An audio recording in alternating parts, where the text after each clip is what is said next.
welcome to the Flip to Freedom podcast. I'm your host, Sean Terry.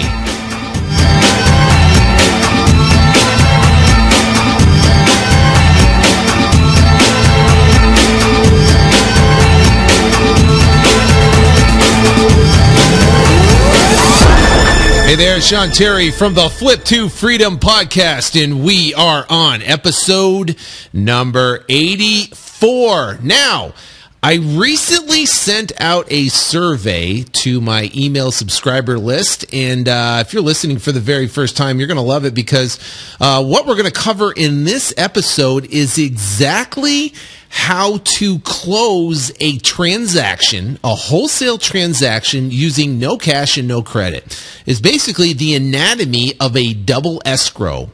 And how to do an assignment. So we're going to go into detail on this specific episode on exactly how that works and how you can flip properties using no cash and no credit. Now, just a handful of years ago, I had a complete dead-end job I absolutely hated. It was something I did not like. I had to deal with a boss that was an egomaniac, and I had to deal with commuting to work, had to deal with working on weekends. I had to deal with living month to month, where there was more month to the end of the money. And it came to a point where I was, 34, 35, 33 years old. And I had a brand new baby girl, and I was just frustrated because I wasn't spending time with my family. I was working all the time, and I was just getting by. And I was thinking, there's got to be something more to life than just going to work to pay the bills. So I started looking into real estate, and in my first initial reaction in talking to my wife and stuff was maybe I should get my real estate agent, and then I could represent people. I could make a 3% commission if I can basically broker a deal. Well, for me, I just didn't see myself doing that. I didn't want to, it's again, like instead of working a job, now you got free time, but you're actually working for someone else to help them find a property and do stuff like that. And that just wasn't my cup of tea. So, I wanted to learn how to invest in properties, into getting involved in real estate investing. And when it comes to real estate investing, there's different avenues you can take. Now, I always thought you had to have cash and you had to have credit to get involved in real estate. Well, I was wrong. You don't have to have that, and that's what this entire show and this episode is about, is how you can break into the real estate game. Now, this is like the first step. This is like, real estate. If you don't know anything about it, if you're a brand new newbie, if you don't, you've never bought a house before, you've never sold a house before, you don't understand how a transaction works, you don't understand what a title company is, you don't understand the whole process of exactly how to break into the real estate game, then this is what this podcast is about. I have 83 now different episodes out there that teach the process of how you can break into it. But on this particular episode, we're going to really break it down so you understand how you can make money with no money invested and never having your credit pulled, and be able to parlay that. Now, there is, like I said, there's different types of real estate investing. There is where you're buying properties for rental purposes, and you buy properties for cash flow so you can get cash flow. There's real estate investing where you buy a property at a certain price, you turn around and put some improvements into it, you fix it, and then you can flip it and you can make a profit that way. I've done probably about 120 different fix and flip properties. There's also where you can, I've owned rental properties, a portfolio of a $36 million rental portfolio at a time, and turned around and sold it. So there's fix and flip, there's the buy and hold, but then there's commercial properties, getting into how to get into commercial properties from 4 units to 200 units. I've been in escrow on properties that, thank God we didn't buy at the time, but for 300 units, a $15 million deal that we were putting together. We had all proved, ready to go, ready to pull the trigger, but bam, something in our gut said, don't do it, and we decided to pull out of that particular deal. So the bottom line is that real estate, there's so many different facets. I've been in land acquisition and development, where you buy large tracts of land, you bring it through an entitlement process where you improve it, you do forced improvements to do it on paper by you take you subdivide it, you improve it, change the zoning on the property, subdivide it in the lots. I took a 28-acre property that was zoned 1 unit per acre and transformed it into 166 units per acre. Okay, well, that's where you can get in the land. Now, I can tell you this: it all started on that day where I didn't think you could make any money flipping properties without having any cash or credit. I was 33 years old, and I was driving in the car, driving down the street, and I heard this guy talk about how guys are making $5,000, $10,000, $15,000, and $20,000 per deal flipping houses with no cash and credit. Now, I was skeptical. I thought he was crazy. I turned the channel back, and I decided there is no way this can be done, because my understanding was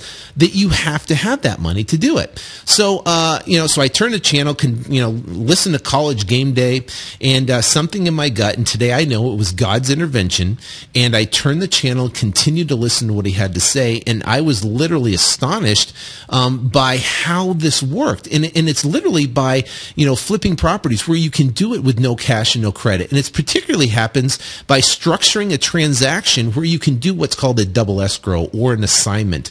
And then it becomes now how to put those deals together and marrying the buyer and the seller and matching those two up together so you can get paid to do it. So from that point, from listening, I actually bought his course. It was like $500. I didn't have the money at the time. I put it on a Capital One credit card of my wife and I's. And then I turned around, got the course. I devoured the information. And what he taught was to find deep discount deals. And what you had to do is go knock on pre-foreclosure doors. Well, first off, I'm not the type of guy that goes like knock on doors. I hate it. You know what I mean? My kids would buy, what are those things called? They're, like candy bars, or bring things home like Girl Scout cookies, right? We had to go knock on all the neighbors' doors to sell all the Girl Scout cookies. My wife would go, hey, grab Ava and go down the street, knock on everybody's doors to go sell Girl Scout cookies. Well, not me. I'd be like, I don't want to bug all the neighbors to sell Girl Scout cookies. So what I do, I just buy them all, right? I just hated, hated doing that. So when they said you had to go knock on pre-foreclosure doors and people that are in a situation where they're about to lose their house, for me that was a way step outside of my comfort zone. But here's the deal: I was more dissatisfied with where I was than I was the pain of going out and knocking on someone's door. There was more pain of struggling and living month to month. There was more pain of just getting by. There was more pain of being dissatisfied with my job, of being 33 with no direction whatsoever, and then to go out and actually knock on pre-foreclosure doors. So guess what I did? I got a list and I went out and started knocking on doors, and it was not easy. I've told my story before of how I went out and got my first deal, but my first initial door that I knocked on was. It should have been on America's Funniest Home Videos, because I was such a dork, man. I had my flip-flop shorts and a t-shirt on, and I walk up to the front door, and there was just beat up old nasty house. First off, I cased the joint looking for, just to make sure that, I made sure I had the right house, and I had to work up my nerve inside. I had to talk myself into it, right? So I walked up the door, knocked on the door, and this guy was like 6 foot whatever, and he had, he's like, had this wife beater t-shirt on, had hair sticking out his chest, and he's looking at me with all mean face, and he's like, what do you want? Right? And I'm just like, ugh, and I froze. And I'm 33 years old, a grown man. I spent 4 years in the United States Marine Corps, right? Went over to war, and I can't even spit out a word to this guy on, I want to buy your house before it goes to auction. I couldn't say it. And I remember I got beat red, I got flush, and I turned around and I ran back to my car with my tail between my legs. That was my first experience. And right then in the car, I remember I was sitting there, it was like, I can't do this. I can't do it. There's no way. And then I flipped on and I started listening to Think and Grow Rich. And it was right at the point where Napoleon Hill talked about, and it was an audio cassette that I had, and he talked about never, never, never, never quit. And you got to put forth anything you do that's new. there's this initial learning process, and you almost have to fight through that initial learning process so you can break through the other side and get your check. Well, for me, I'm stubborn. I was determined to make it happen. And for me, if someone tells me I can't do it, then I'll do it 10 times over just to prove them wrong. And all my friends and family and relatives and coworkers, they all thought I was crazy. They all said there's no way it can happen. There's no way you can buy and sell real estate without owning it. You can't do that. So what happened was I said, okay, fine.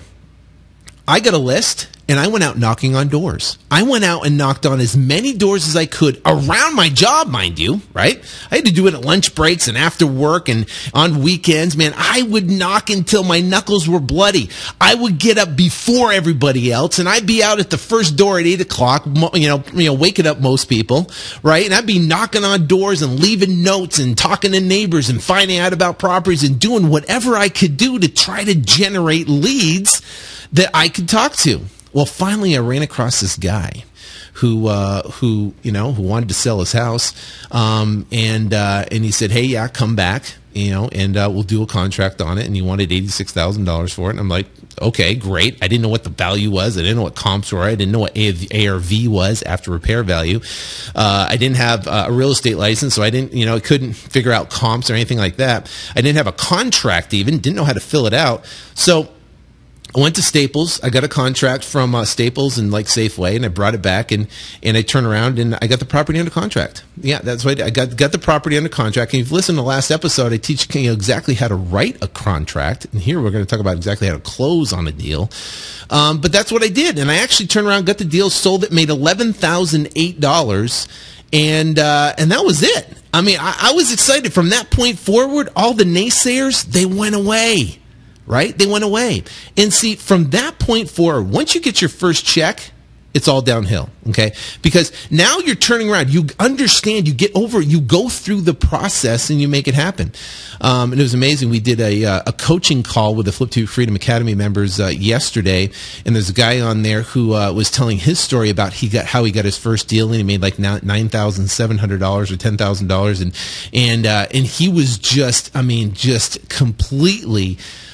It made all the difference. It changed everything when he got that check. So from that point forward, I broke into different things. I started understanding marketing. I started marketing. I started doing that. And from that point forward, I've been full-time. Once I got that first check, I quit my job. I went full-time. And it's not been easy the whole way around. I mean, we went through a massive real estate cycle here in Arizona, where the market here was just like, you couldn't even hear a pin drop. WAMU, obviously got shut down. And there was a ripple effect through Arizona, which was just crazy, and also across the country.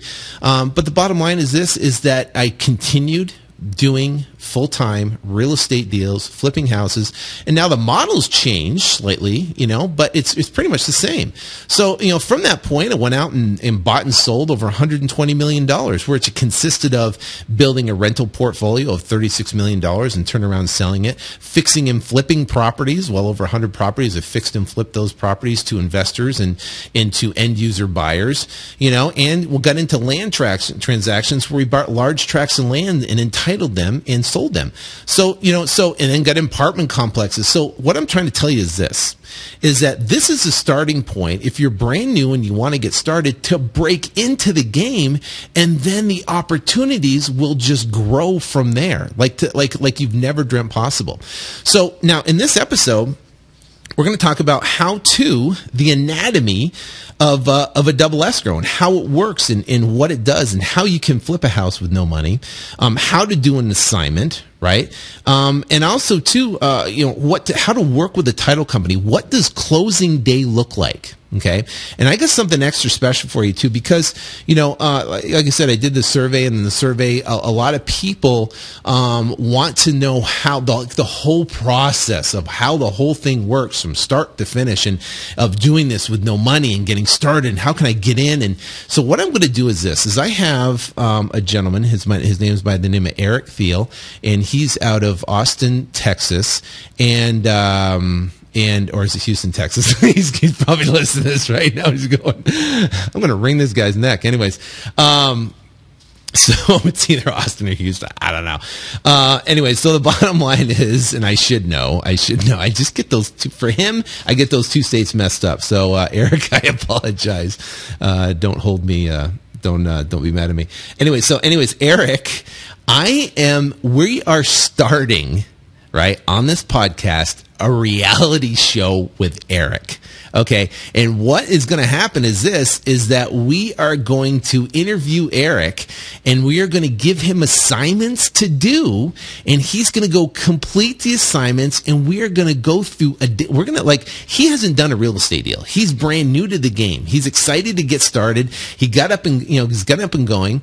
And basically what we're doing is you as listeners and Eric and I are going to go through the whole process with him together. Okay. And, it's basically, we're doing a, what's it called? It's not a season, but it's maybe it is a season. It's Eric, Thiel's reality season on exactly how to go out and get started from brand new. So we're going to showcase him. He's never done real estate. He just got up and going. He's going to explain his story, why he wants to get involved. He works a full-time job. He works crazy hours, but he wants to take control of his life and build freedom for himself and go out and be able to earn $500,000 or $1 million a year flipping houses or get involved in real estate. So we are going to have him on, and we're going to go through exactly. It's almost going to be like a 24 or something like that. We're going to go through and give him assignments, and he's going to turn around and accomplish them and report back on his struggles and what he found and what he did and what marketing's working, what's not working. So you have got to make sure you subscribe to this podcast, because it's going to be intense. No one else out there has ever done anything like this. It's kind of putting him on the spot, but he is game for it. So next week's episode, stay tuned for it, because we're going to have Eric on. You're going to learn about him, what he's done, his background, what kind of work he does right now, and then we're going to give him assignments on what to do, and he's going to go out and complete them and come back and report progress back to all these hundreds of thousands of listeners that are listening to this thing right now. So let's get into the meat here. Let's get into the meat of exactly the anatomy of a double escrow and an assignment. And this is how you get paid using no cash and no credit. Now, in the last episode, I talked about how to write a real estate purchase contract, a wholesale real estate purchase contract, okay, with a buyer and with a seller. So go back and listen to episode 83 if you haven't listened to it. There's also a lot of people who in the survey had questions about commercial real estate.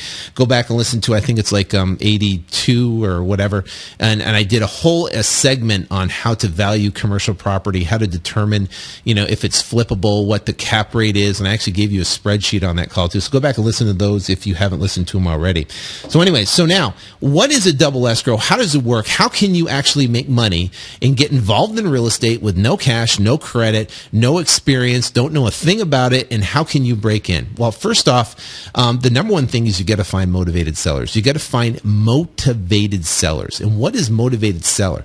A motivated seller has an urgent situation where they have to get out of the house for some reason whatsoever. The biggest thing I see with new people getting started is that they are trying to force a deal with a non-motivated seller. Okay, they're trying to say, I've got this guy that wants to sell, and and this and that, and it's worth $100,000. I think I can get it for 60, and I don't know, and that, and it's a not a motivated seller. So they go in and they go out to the house and they meet with the seller and they sit down, they go through, they spend an hour and a half there and realize that hey, a $65,000 offer, the guy is like, there is no way he's going to take it because he wants $95,000 for his $100,000 house, right? So that and then understanding what a deal is. Right, and how that works. So finding motivated sellers, you got to find sellers that are motivated. Now, I can tell you this: it's a numbers game. Okay, it's a numbers game. The more marketing you do, the more leads you'll get, and the more leads you get, the more motivated sellers you'll get.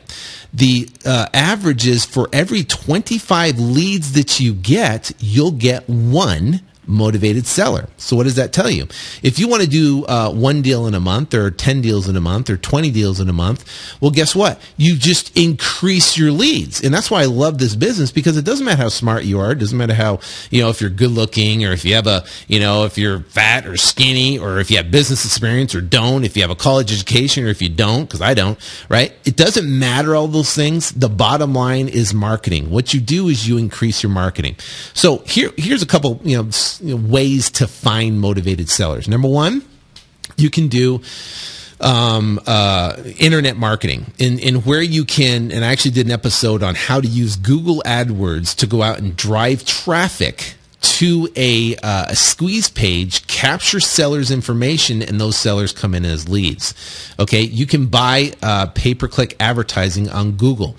Go back and listen to episode, I think it's in the 20s or 30s, whatever, but go back through my website at flip2freedom.com, and you can go there. And actually, you know what? Go to my website, flip2freedom.com, flip2freedom.com. I actually wrote a book in detail, and it specifies all this stuff in detail, exactly 129 pages, and it talks about Google AdWords and the best ways to market for sellers. So if you haven't read that book, I'm telling you right now, you've got to go to flip2freedom.com.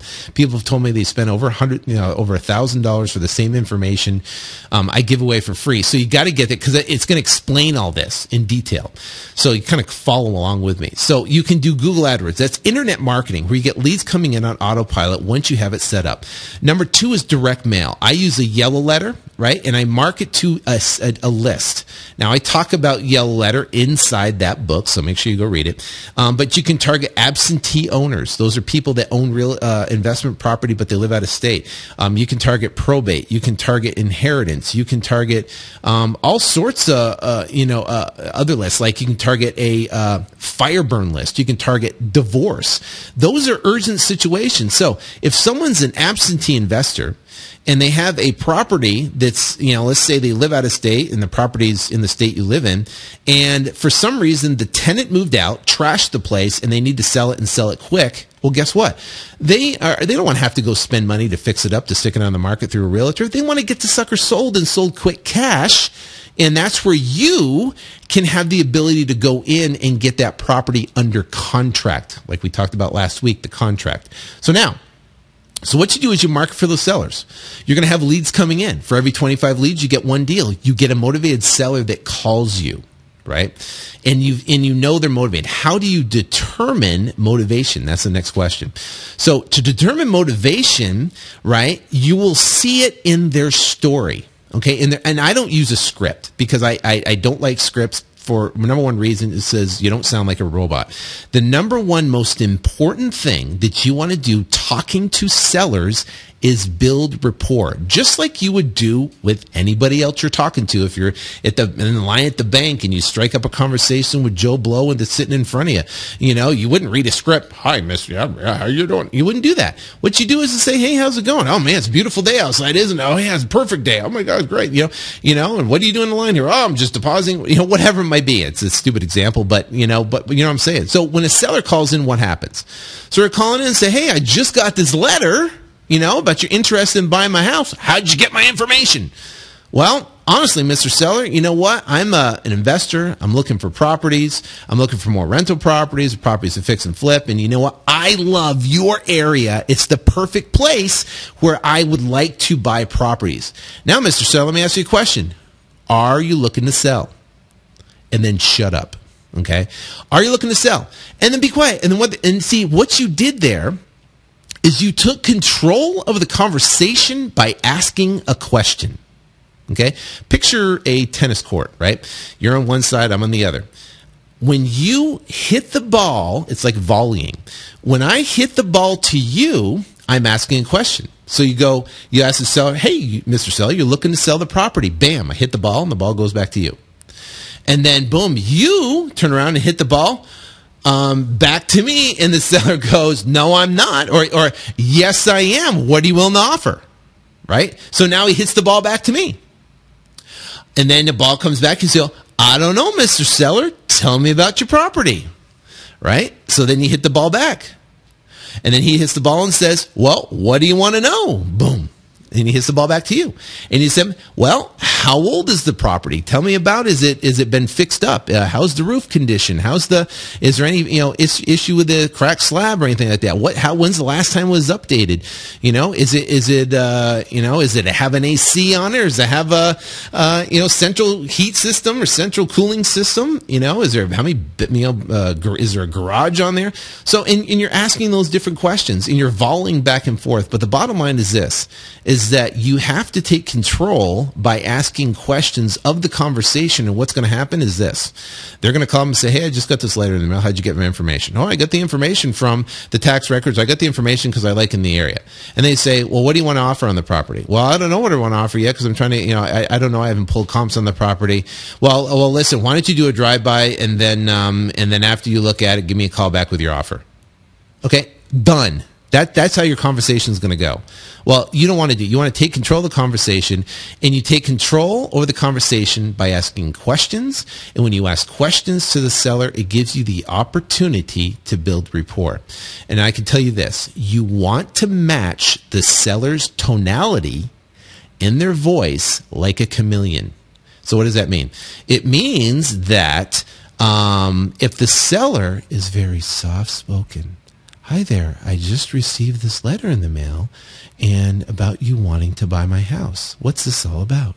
So you're not going to come back, well, hey, Jane, how's it? What? Hey, you know what? Tell me about your house, right? You are going to mimic the seller's tonality like a chameleon. Now, I'll give you an example. I had this guy call me from New York, right? And he calls me up and says, hey, I got this letter. What's this stuff all about? What are you doing? Huh? What are you doing? Send me this letter about my house. So I came back to him and I says, well, I sent you a letter because I'm looking for houses to buy in Phoenix here. It says you have a house. You have a house, don't you? And he's like, yeah. I said, well, you want to sell it, right? And he goes, I was thinking about it. I said, great. Why don't you tell me about the property so that I can find out more information? I can make you an offer. Because it's an offer what you want, right? And he goes, yeah. So I completely took control of the conversation, and I matched his tonality, and he knew I wasn't a wuss, right?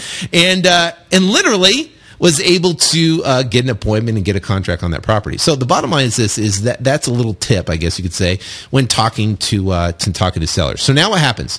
From that point forward, you get a seller that calls in, and what you do is you would set an appointment if you believe there's motivation. Here's another thing you ask for motivation. Listen, Mr. Seller, if you and I could put together a deal on this property, how quick would you like to close? And they're going to say, well, holy cow, man, I like to close tomorrow. The faster I can sell, I just want to get this property off my back. Say, great.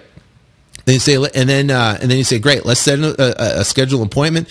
Let's do tomorrow at 2:00. Let me give me all the information here. Say, great. They'll say, great. I'll see you tomorrow at 2:00. If anything comes up, I'll let you know. So, boom. Tomorrow at 2:00, you're going to schedule to see the property. But between then and now, what you're going to do is you're going to go through and determine value on the property, comps on the property, and everything like that. Okay, so now what you're going to do from that point is you're going to pull all your together. What are you going to bring with you? You're going to bring your contract that we talked about last week. You're going to bring, if they have a loan on the property, what's called a letter of authorization, or LOA. Letter of authorization will give the title company the ability to talk to their bank and obtain a payoff. You're going to have a pen, of course, and you're going to have comparable sales. What you try to do is pick the lowest of the low comparable sales that you can within a 1 mile radius. Okay, because that's what the cash transactions are for. So what you want to do is say, hey, listen, here's the comps on the property around the area, and we'll get into negotiating here in a second. But the bottom line is that that's what you want to bring with you. Then you go on your appointment tomorrow at 2:00, 2:30, whatever. You show up at the seller's house. What is the number one most paramount thing? Because you're going to be nervous. The number one most paramount thing is you want to build rapport. Just like on the phone, you want to take that connection of rapport on the phone and you want to build it. So let me ask you this, or you're asking me this: how do you build rapport, right? You build rapport by making a connection in some way that you can relate. So have you ever talked to someone and you're talking to them and they go, oh yeah, I'm from the East Coast. Or I like, I just found this site Pinterest, and oh my gosh, and they have this, that, and the other, and blah blah blah blah, and then maybe you have an interest in that, and you go, oh yeah, you know what, I just saw it too, and I just ran across it, and I'm just relating this conversation that my wife and her friend had, because they're like, blah, blah, blah, blah. I'll talk them back and forth, and they were just relating, and they were just building rapport about talking to me about this site Pinterest and all this stuff that's on there, right? So, which I have no idea what it is. I've never been on there, and it sounds pretty cool. But anyways, so the bottom line is this, is that what you're doing is looking for that connection. So how do you do it when you meet the seller? Well, first off, you shake him in the hand, you look him directly in the eyes, and you shake his hand tight. And then what you do is you kind of look around the house, and great, and say, hey, listen, Mr. Seller, it's good to see you. Can you take me around and kind of see the house and look at what's going on here? And you're going to walk in, and what you're going to do is you're going to go into the house, and now it might be vacant. Right? So if it's vacant, you can just say, hey, listen, what's the story with this house? Now, if it's an out-of-state owner, you're going to have to go look at the house without the out-of-state owner and then report back to him. If it's an owner that's in-state, you're going to go meet him at the house and go meet him at the house. If it's a person that's a seller and he actually lives there, then you want to find different things in the house, pictures, memorabilia, collectible stuff that you can build a rapport with by talking about that specific thing, or get them talking about that specific thing. And here's the deal. Less is more. Less talking, more listening. The more you listen, and that is a classic salesmanship, is that ask questions and be a listener, an intent listener. When I go into, I'm asking questions. Oh, great. Hey, this looks like this one deal I went to. This guy had all these boats all over the place. Oh, great. Oh, wow. Oh, my gosh, those boats are so cool. Tell me about it. How'd you get involved in boats? And holy cow, for 45 minutes, he's like, bah, bah, bah, bah, bah, all about these different boats. Right? Now, I thought it was cool because I was like, that's pretty cool. I've never seen that before. And it could be about anything. It could be about dogs and cats, and people love their animals and the stories behind it. The bottom line is you want to get them talking about themselves, because have you ever met someone that you sat down with and they kind of ask you a couple questions, you're talking, and at the end of the conversation, oh my gosh, I feel like, I've known you for so long. Well, guess what? You were doing all the talking. The other person wasn't saying a word, right? So it's having the ability to listen and listen to what they say. So now you're going to walk the house, right? Now, if the house hasn't been updated, if that hasn't been, updated for a while, if it's trashed and what, you can use this formula to determine repairs. Okay. If the property's trashed, use a higher dollar, right, per square foot. So an example, let's say the house is 2,000 square feet, right? You would use an average of $8 to $10 a square foot if it needs updating and stuff. So 2,000 times $8 is $16,000. 2,000 times $10 is $20,000 to get the property back up to date and current 2012 evaluation, right, of a newer, nice property.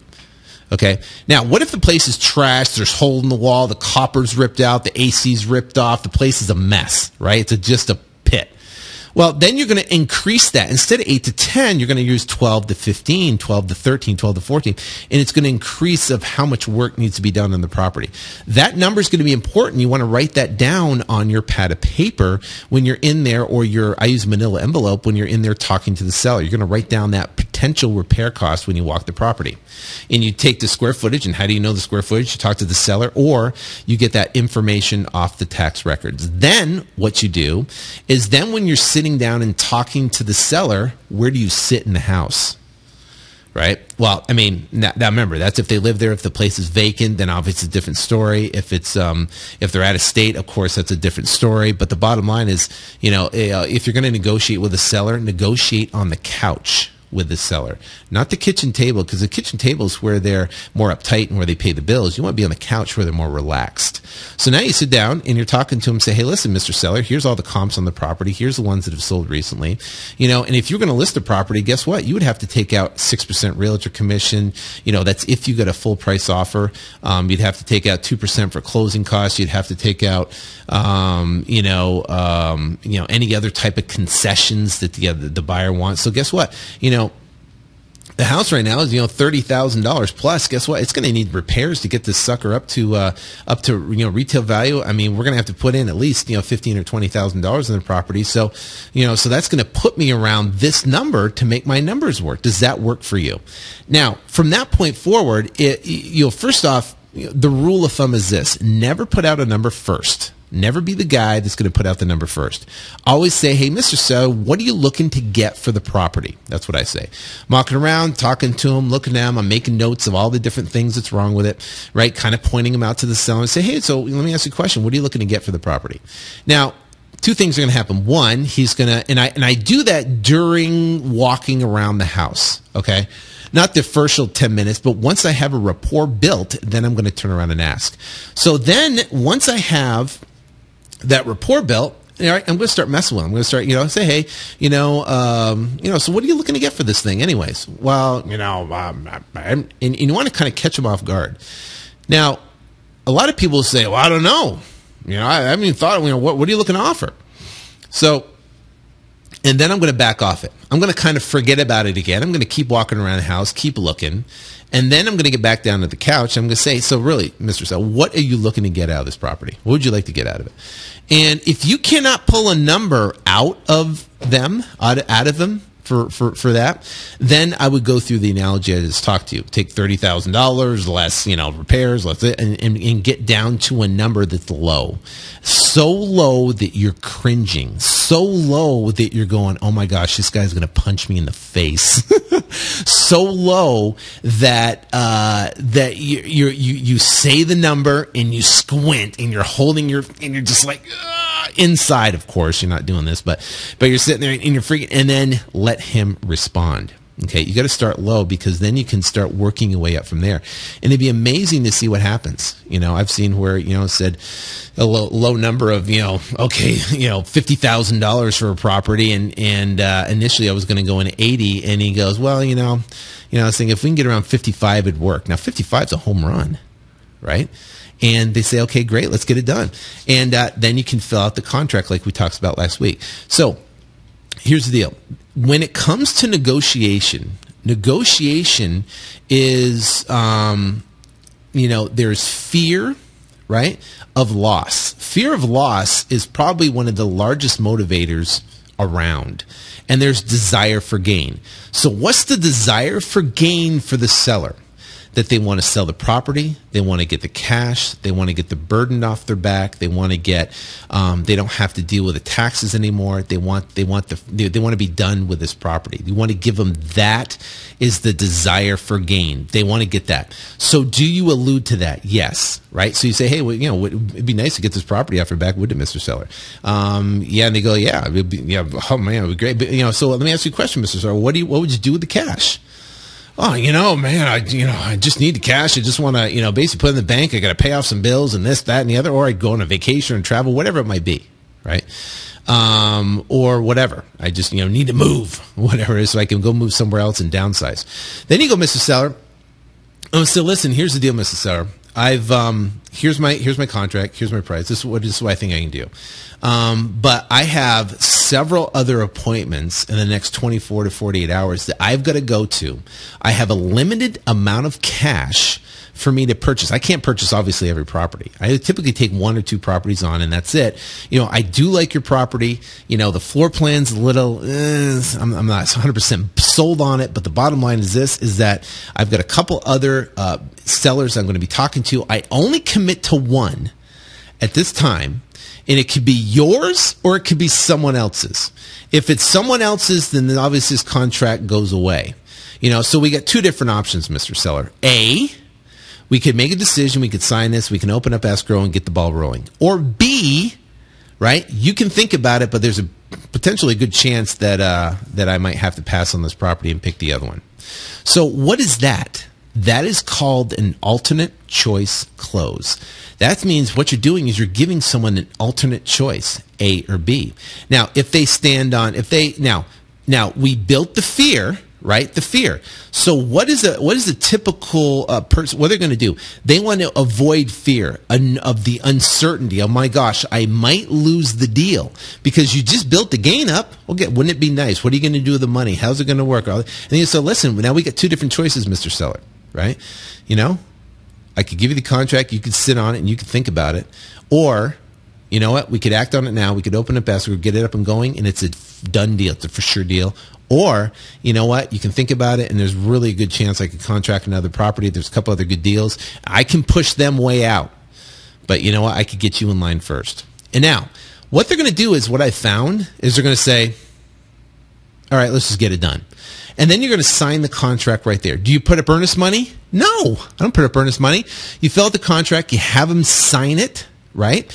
And then you're done. You got it. Boom. You got it under contract. Now what I typically do is when I'm talking to the seller, so, you know, especially when I'm going through the contract process, you know, I'm telling him and listen to last week's episode, and you can get all the details about it. But you tell, listen, Mr. Seller, say, listen, you understand I am an investor. Right, Mr. Seller? Yeah. Okay. I'm an investor. I'm here to purchase. I'm not going to live here. I'm not representing you. And you understand, Mr. Seller, I'm here to make a profit. So how I make that profit, I don't know. I might resell it. I might fix and flip it. I might buy and hold it. I don't know what I'm going to do with it right now. But the bottom line is this: is that I am here to make a profit. And once you make that clear to a seller, you know, there's no, you know, then you don't have to worry about bringing contractors, the other investors in. So then I tell Mr. Seller, I say, listen, I need to get at least a handful of people in here to look at the property from, you know, either contractors, my money partners and investors to come look at the property to make sure I'm seeing what everybody else is seeing, so we can be clear to close and get this done fairly quickly. So that's going to give you now the option to go out and bring people to the property to turn around and sell it. If it's vacant, you can put it on a lockbox then. If it's occupied, then you can schedule with the seller to bring people in, and he'll understand. So now, once you've done that, right, you now have a contract. I typically tell the seller what the process is going to happen. Here's what's going to happen. Basically, I'm going to take this contract. I'm going to go to the escrow company. I'm going to open up title with the escrow company. What they're going to do is they're going to pull any other liens and judgments, make sure it's clean title, which obviously you disclose there is. They're going to pull all the information. And what's going to happen is it's going to take a couple weeks to get all their title report and get all that information, get all the paperwork together. And then what they're going to do is they're going to call you to come in and sign all your documents, right? Sign all the documents that will essentially transfer the property upon recording day. And then what we're going to do is we're going to wire in the funds into the transaction. We're going to close the transaction after our funds are wired in, and then they are going to disperse the funds via a check or a wire. Which would you prefer, Mr. Seller, a check or a wire? And what are they going to say? Well, you know, I don't know, a check. You know, and how much do you think that check will? Let me see. Your check will be, wow, it's about $30,000-$40,000. You know, so that would make a big difference in your life, wouldn't it, Mr. Seller? Oh yeah, it'd be great. Desire for gain, right? So you're kind of walking them through the process of what's going to happen, and it's amazing because the calls from sellers will reduce, but because sellers are anxious. What's going to happen? What's going to happen with this? What's going to happen with that? All right, so that's the process of getting it under contract. Then what happens? Then you turn around and market the property to buyers. So now the question becomes, okay, where do I find buyers, right? Well, you find buyers, number one, through the county courthouse auctions. You find buyers through real estate investment clubs. You find buyers through doing a Google AdWords campaign, but instead of targeting seller keywords, you target buyer keywords. You put the property on Craigslist, and you can market it that way. You can find realtors that have recently sold cash transactions. You can look in the tax records of recently closed cash transactions in that particular area. So what I would do is I would do a map. I'd have a realtor pull all the cash transactions that happened in the area, and I would go find out and maybe drive those properties or even send them a letter or something like that saying, here I have a property that's for sale to all the cash buyers that have bought properties within at least a 1 to 3 mile radius of the subject property. The best buyer, the absolute best avatar buyer for you is the guy who buys at the auctions. A guy who buys at the auction puts up a non-refundable $5,000, $10,000, $15,000 deposit and has to close cash in 24 hours just doing a drive-by on a property. That's the guy That's the guy you want to target. I can tell you that right now, because they can make a quick decision and they have capital. So now you put out you put out your marketing, you find a buyer for the property. Now you're going to sign a contract with a buyer. So you have a contract with the seller. Let's call it $50,000 to make our example easy. You have a contract with the seller for $50,000 that you negotiated, you went down, did the whole thing, and you walk out of the house and you're excited, right? Because you got a contract with the seller. Your first deal. You're going, holy cow, I did it. Right? You're going to be excited.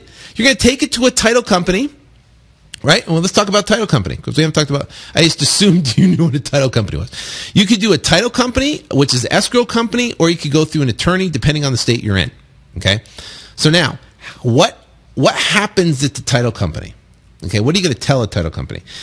First off, you're going to tell them you're going to do a double escrow or an assignment. Now, my rule of thumb is if the potential profit is $10,000 and under, my fault. If it's $10,000 or more, I'm going to do a double escrow, or if it's $10,000 and under, I'll do an assignment. Actually, honestly, I like to do $5,000 and under. I'll do an assignment. $5,000 and over, I'll do a double escrow. Okay. Now, that's what I'm going to tell the agent. Now, here's the deal. To find a good escrow officer, you want to go to your local real estate investment club, talk to other investors, and ask them for referral of a closing agent that can get deals done on the wholesale side. You'll get referrals from other investors that have done it. Okay. And what you're looking for as a criteria for a closing agent, you're looking for someone with at least 20 to 30 years experience, 10, 15, 20, someone that has experience in the field. My escrow officer is the best one I have. Her name's Eileen. She's phenomenal. She's been in the business 30 years. She teaches me stuff on how to do stuff, and she's awesome. So what's going to happen is this. You want to find someone with experience, and you first want to get a referral from other investors that have a good relationship with an escrow or closing agent or attorney, whatever. Okay, you can just ask for those referrals. So what you're going to do is you're going to bring that contract in to the escrow officer, right? And you're going to say, here, I got a contract on it for $50,000. What I'm going to do, a closing agent, right? I am going to resell the property and either do a transaction, do a double escrow transaction or an assignment. I'm not sure which I'm going to do yet. Okay? And if you have to explain a double escrow to them, they're not the right person. You want them to explain it to you, okay? Because if someone has 30 years experience in real estate and they don't know what a double escrow is, they're not the right person. It's like you're interviewing someone for your to do your closings for you. That's the most important person. I can tell you this. Other than having an assistant or something like that or whatever, the bottom line is the most important person on your team is that closing agent, because they can make things go very smooth or they can make life extremely difficult. I had a closing agent. I had to hire an assistant and pay her, I don't know, $60,000, $70,000 a year just to manage the closing agent because she was that bad. She was that bad. Just ridiculous. And we didn't know any better. And it was stupid. So you don't want to do that. You want to find, now the escrow officer I have now, she does the job of that assistant and she does, the closing agent. So she's great. So the bottom line is here, you want to make sure you have someone that's good. So you bring them the contract. They're going to pull the title report. And what the title report is going to find out if there's any liens, judgments, any violations on the property, anything like that. And then now you will be officially open escrow, right, with the title company. And guess what? You don't have to have cash or credit to do that. You don't have to come up with earnest money, right? Because 99.9% of the contracts I do with motivated sellers, I don't come up with earnest money because I don't put it on the contract. So I give it to them, and that's why I tell them what I'm going to do. Now I'm going to go find the buyer like we talked about. I'm going to go to the auctions. I'm going to go to the whatever, and I'm going to find a buyer, and the buyer's going to call in and commit. So how do you negotiate with a buyer? Because you're going to put it on Craigslist. You're going to put bandit signs out around the property. You're going to talk to the other agents that sold the cash transactions. You're maybe going to put out some, a letter about the property to some of the cash buyers around the area. So they're going to call in and going to say, hey, I'm calling about your property. I'd like to get more information. Now, I'm going to tell you this. Your job is to sell the property. Okay? You're going to sell the property. You're going to tell all the good benefits about the property, the potential in the property. You are going to sell the property. Just don't get on the phone and go, yeah, it's a property over here is the address, and it's a 3-bed, 2-bath, and it's over on so-and-so street. Sell the property. right? Okay. We're buying and selling houses. We're flipping houses. Well, we're contracting. You're selling the seller to sign a contract. Now you're selling the buyer to sell. Don't be afraid of sales. Sales is great, right? Because you got to sell it to make it sound like a gem, right? So I got this unbelievable property. It's the cheapest one available all around the entire area. And the thing has phenomenal upside. I found comps in there that were, in 120, 130, 120, 130 range, right? I found comps in that area that were like that. And holy cow, guess what? There is a huge spread. And listen, here's the deal. You're the first person I'm talking to. I haven't put this out. It's not listed, right? Nobody really knows about this deal. So listen, I'm going to be putting out to, I got a bunch of buyers I'm going to be putting it out to. You know what? And you got an option to jump on this thing right now and get a hold of this sucker. Or, like I said, when I put it out to everybody else and my brother, I'll get the sucker so quick I know it. So what's this do for the buyer? Number one, he realizes he's getting excited about the upside. And number two, it's creating urgency for him to stop what he's doing, go drive by the house, look at his comps, look at his numbers, and make sure you're real. Make sure your numbers are real, okay? Because if your numbers are real, then it just helps with credibility and helps you sell the property quicker. But the bottom line is that's what will happen. So now he will commit to the property. And what happens when he commits to the property? He's going to say, okay, I'll take it. Let's do it. Or he's going to try to negotiate. Two things. If he tries to negotiate and says, I looked at the property, I looked at the area, I'm going to need to be at so-and-so number. Okay. Now, let me back up real quick here. What if the buyer has to look at the property and the seller's there? What do? What you do is you schedule an appointment with the seller and you meet the buyer over there. You go in and show the house. You tell the buyer, don't mention, listen, you're my contractor, you're coming to look at the house, you're my investment partner, whatever the case may be. But, I'm going to be talking to the seller. You go look at the house. We'll be out and be done. So what's going to happen is, boom, you go over there, right? And then you keep the seller busy. And what are you talking about? Rapport. You're talking about all the other stuff that you talked about prior. What's my investor? He's just going to look at the house and see what's going on and see if I got my numbers right and got my, for work that needs to be done on the property. So then the buyer should be in and out of the property. So after you get out of the property, now if it's vacant, it's on a lockbox, you can just go in and look at it, right? So after he looks at the property, he's going to either commit or not commit, or he's going to negotiate or commit.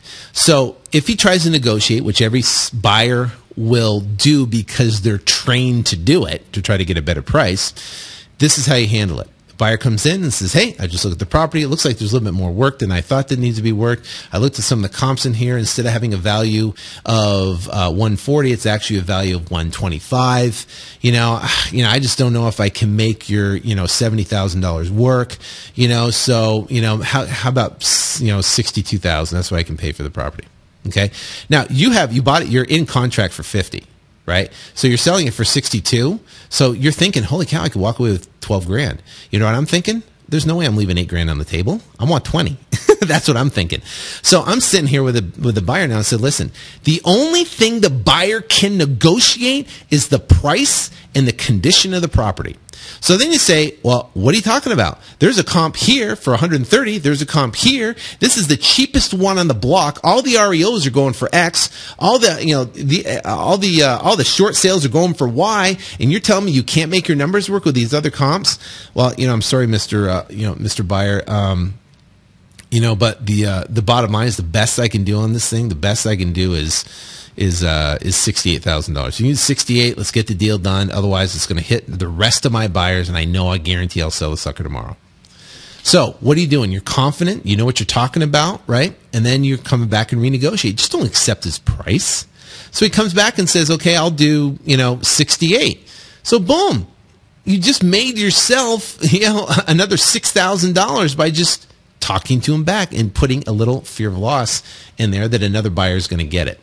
So boom, now you just you have a contract for 50, you sold it for 68, made $18,000. I do this all day long. I just did it last week I don't know, we're closing 3 deals today. Last week we closed on a deal, $15,000 deal, with a bird dog that came in and it was phenomenal.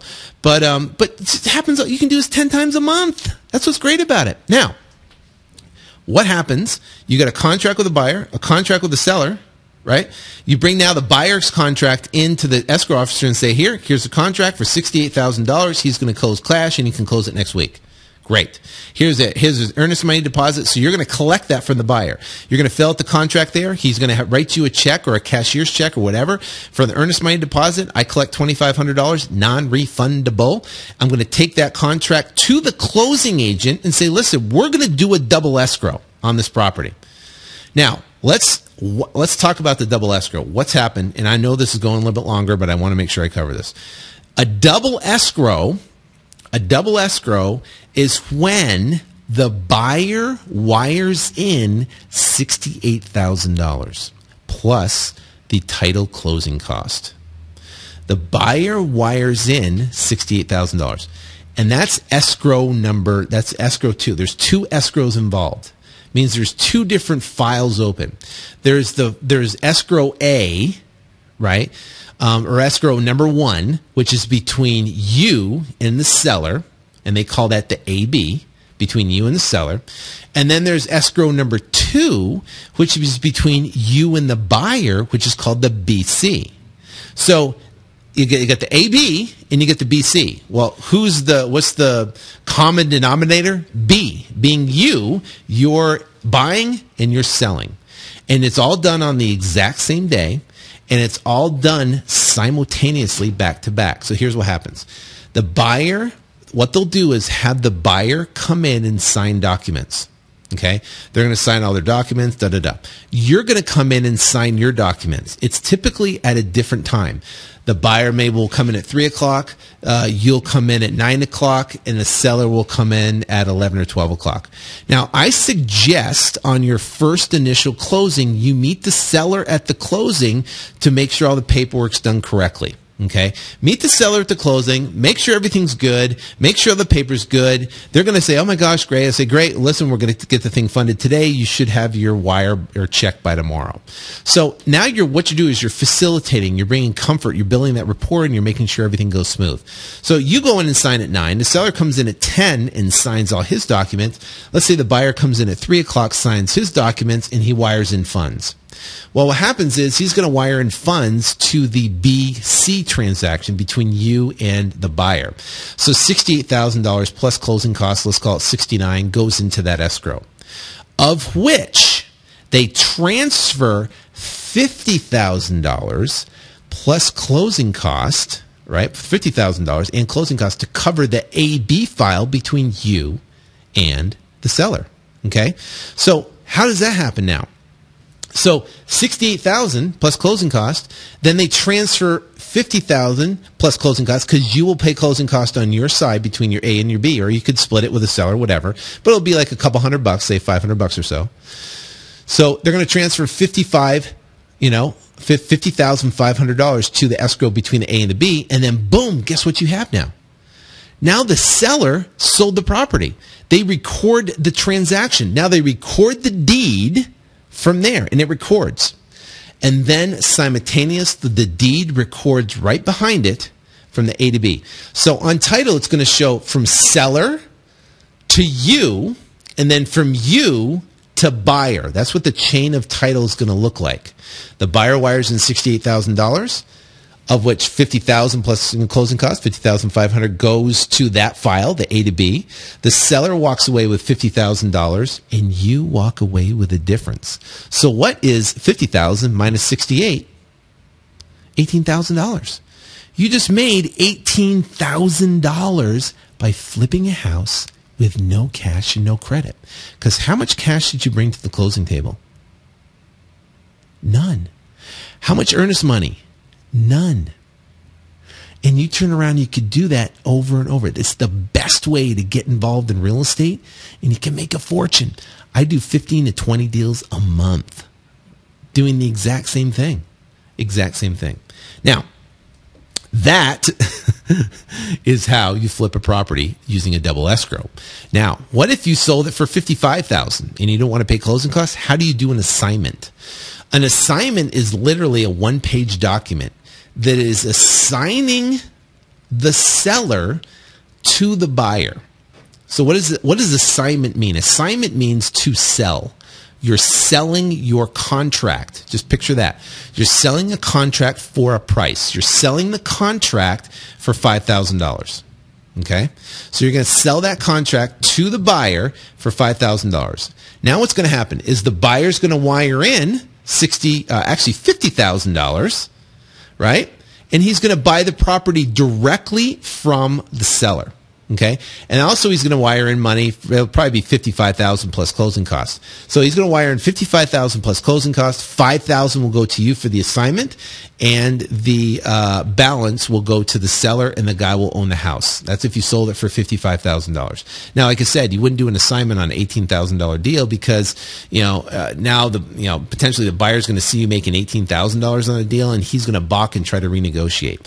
Now, here's the deal: I never ever do an assignment or sign an assignment contract right on the front with the buyer. I always get Tim to sign a purchase contract. I get $2,500 non-refundable.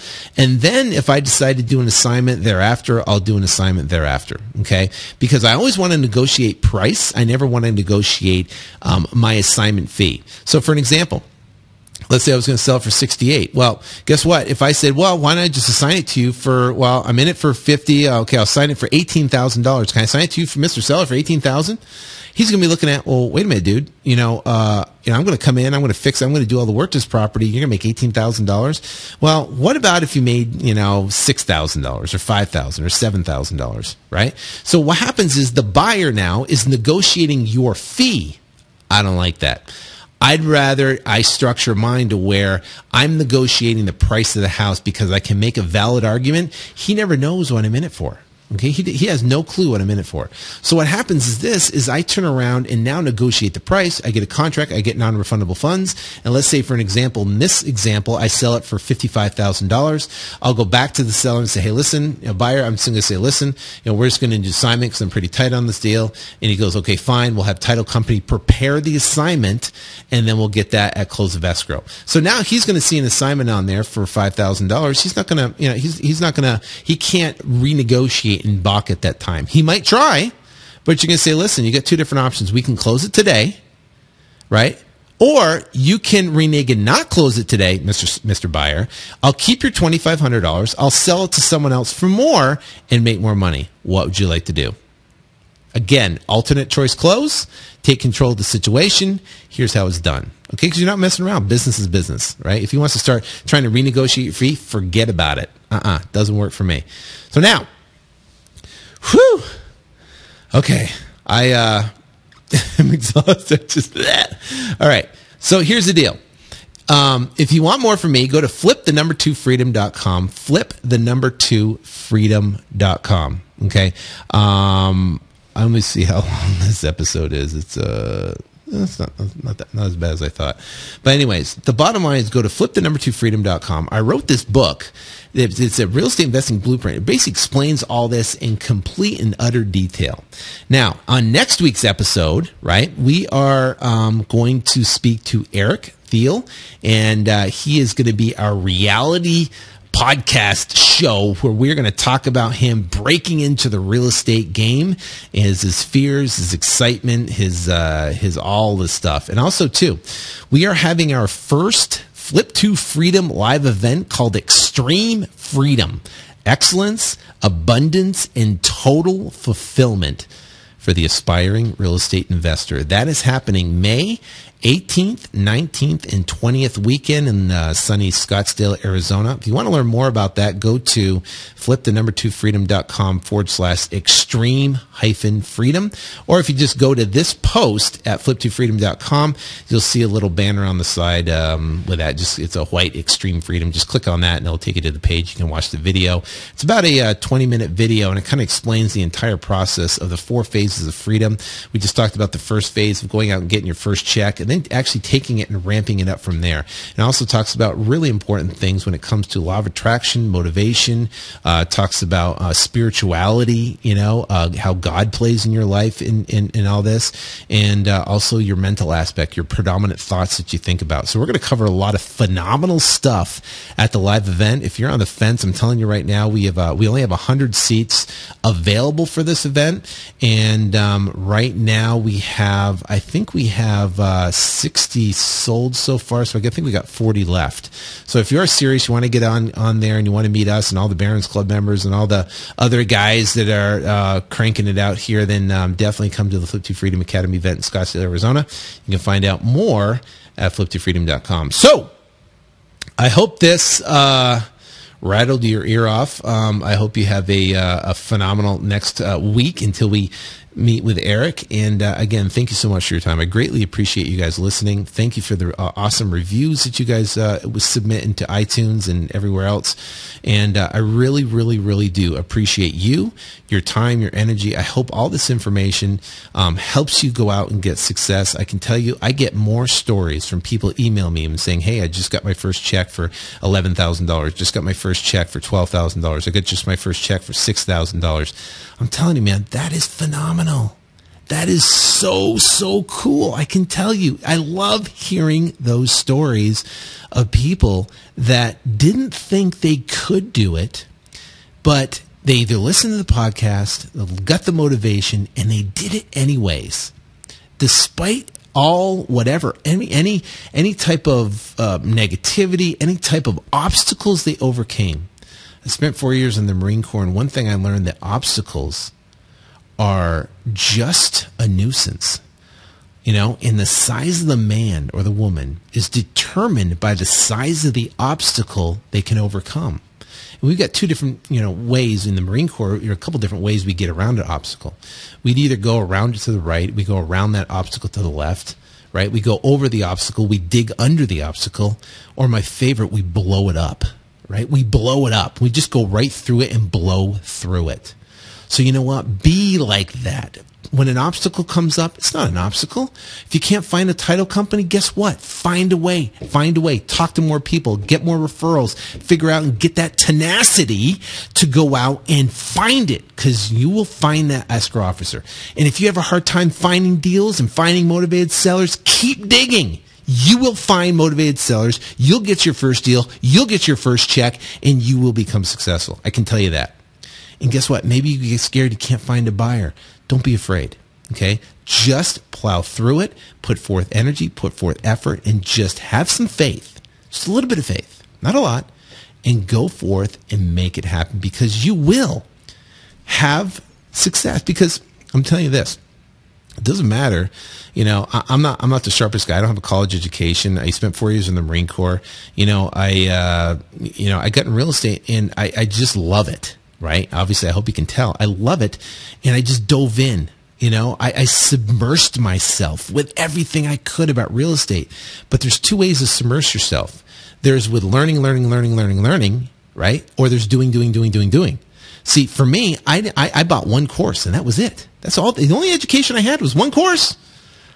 And I took that one course, and I submersed myself. Not in more education, which I'm not saying education's bad, but if you're going to look at all this education stuff, listen, just do it. You will learn more putting out letters, talking to sellers, than you will attending another webinar, okay? You will learn more going through that process than finding another podcast. You are searching for that golden nugget. I'm going to tell you what the golden nugget is, okay? The golden nugget is do it. Just stop contemplating, to consider, to evaluate, to discuss, to think about it, to procrastinate it. Just do it. Like Michael Jordan says. Just get off your whatever, right? Get the letters out and do it. Because, see, once you go out there and you start getting a little bit of momentum, you're going to get addicted. And you're going to get addicted to this business. It's so much fun. I was just talking the other day to Brian, who's here in Phoenix. And, he's closing deals, on part-time around his job. just made under just under $100,000. I don't know, it's like $60,000, $70,000, $80,000 right around there. Part-time around his job. He makes $65,000 on his job. And here he makes, part-time, flipping houses. And he's like, I love it. He just does it around his job, working a couple hours a day. It's phenomenal. That could be you. Okay? There is no reason it can't be you. He's not any more special than you are. I'm not any more smart than anybody. It just is putting forth effort and taking baby steps each single day to get success. All right, so I'm done blabbering. So anyways, I hope to see you on May 18th weekend. We'll talk to you next week with Eric, and we'll dive into him. It's going to be crazy, so make sure you subscribe and listen to it because it's going to be awesome. Otherwise, go to flip2freedom.com and download my book for free. And I wish you ultimate success, a fantastic Easter, and a phenomenal week next week. See y'all.